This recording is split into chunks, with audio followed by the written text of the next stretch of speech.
Magandang araw mga kapatid, mga kababayan. Thank you for joining me today. Sana nasa maayos kayong kalagayan, saan mang dako ng mundo kayo naroon. Please stay safe always. Meron lang po ako maikling vlog tungkol dito sa na parating na eleksyon sa 2025. I think this is going to be May 12, 2025. So, ang campaign yata niya mag-start na February or January. I'm not sure. Pero, ang gusto kong talakayin dito, doon sa mga tumatakbo for re-election na umaasa pa sila na makahatak ng boto from the popularity of Sara Duterte. Lalong-lalo na itong sila Bato de la Rosa, si Bongo, at yung iba pa na tumatakbo for re-election. Marami din dyan. So, of course, yung mga sa Kongreso at sa local government. Marami yan.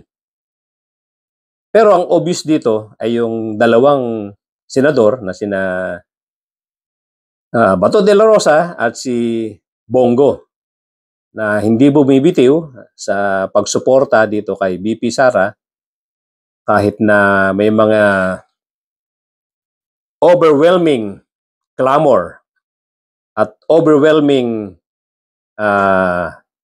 pieces of evidence na lumabas dyan sa Kongreso doon sa investigasyon at mukhang mahirap ng salagin ang mga katanungang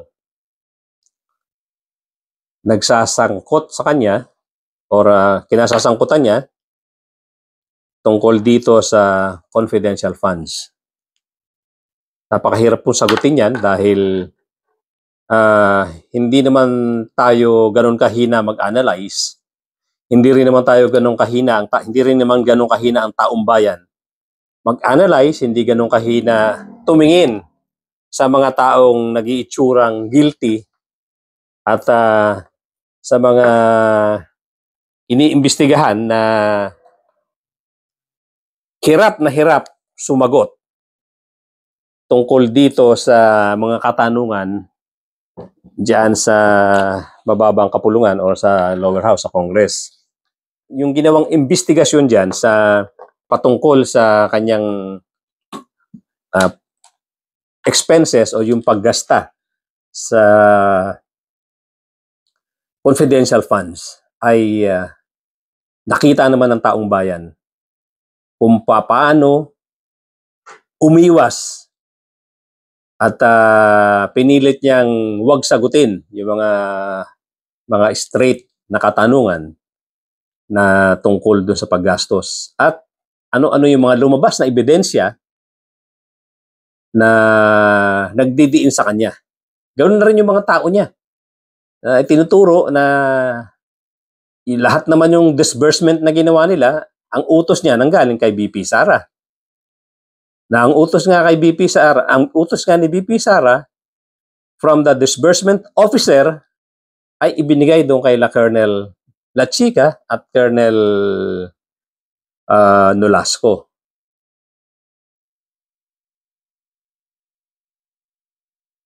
So, hindi naman yan yung ating i-discuss ng mahabaan, kundi ito ngang mga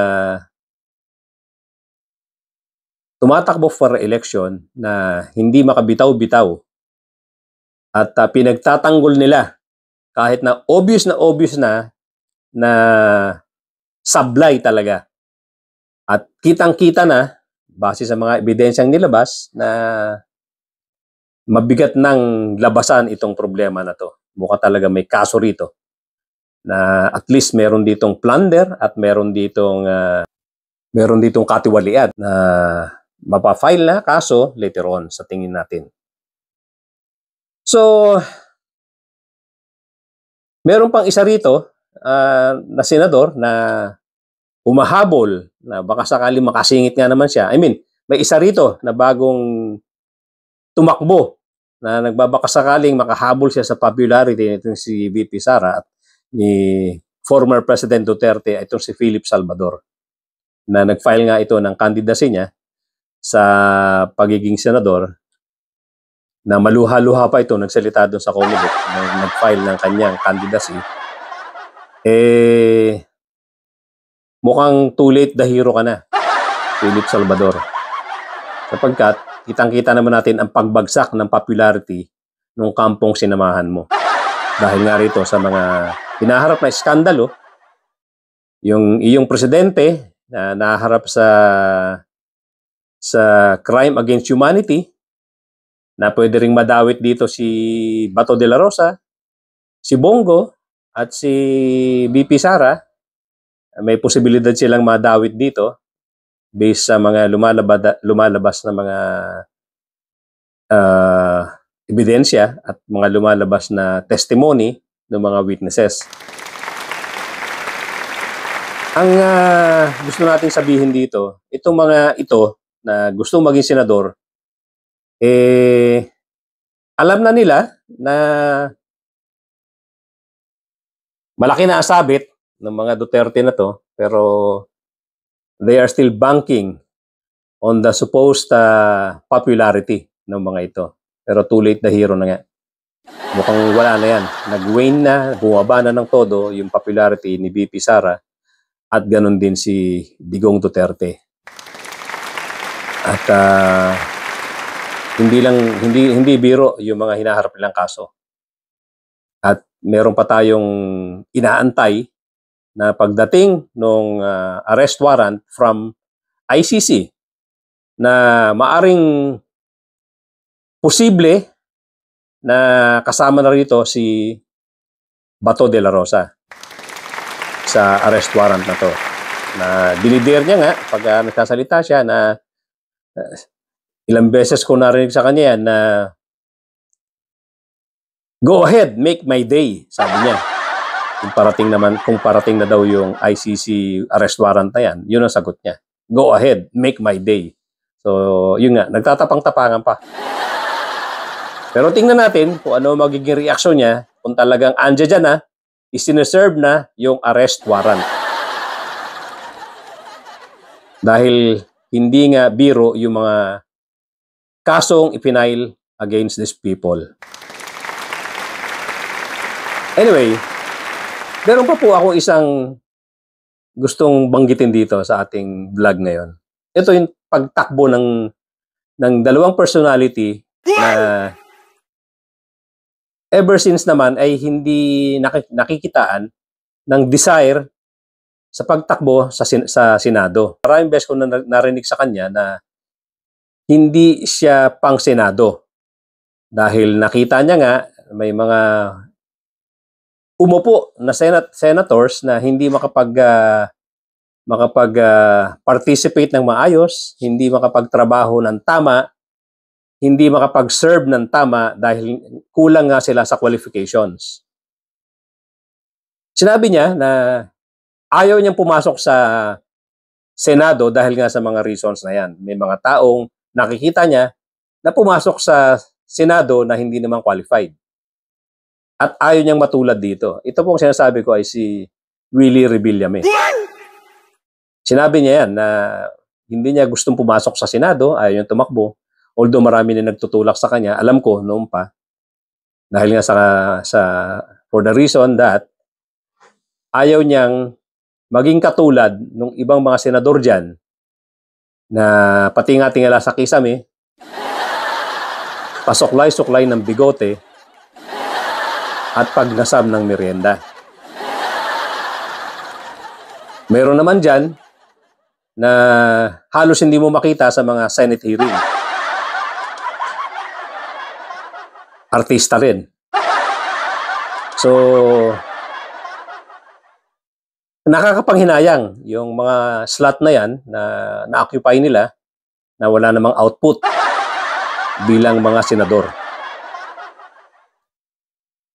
Ang isa pa na binabanggit kong pumasok sa Senate na wala namang pahiwatig ng mga nakaraang panahon na tatakbo siya sa Senate ay itong si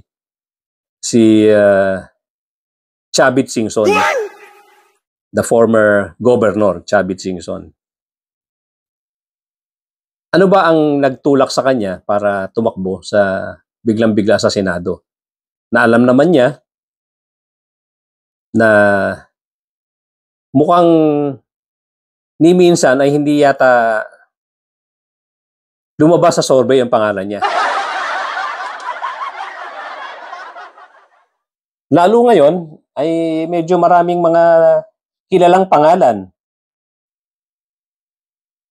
So, may nakikita akong